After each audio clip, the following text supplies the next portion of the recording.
السلام عليكم ورحمة الله وبركاته.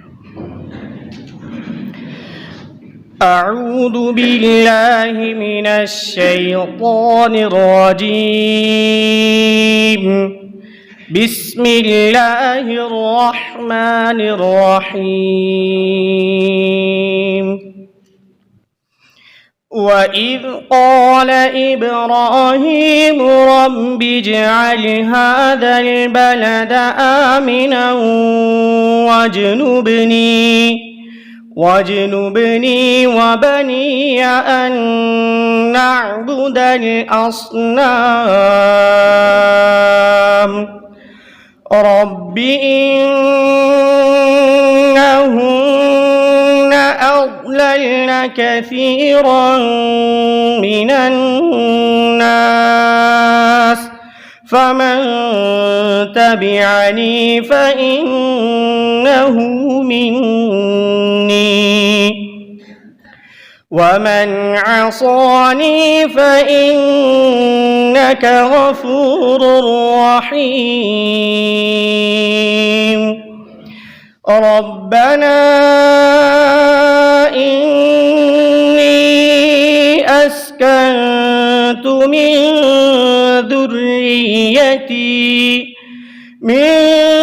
ذريتي بواد غير ذي زرع عند بيتك المحرم ربنا ليقيموا الصلاة فاجعل أفئدة من الناس تهوي إليهم وارزقهم من الثمرات لعلهم يشكرون.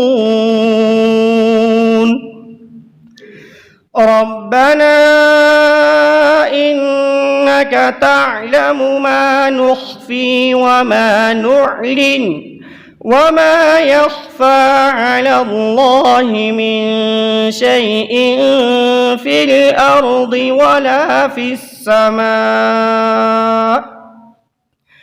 الحمد لله الذي وهب لي على الكبر إسماعيل وإسحاق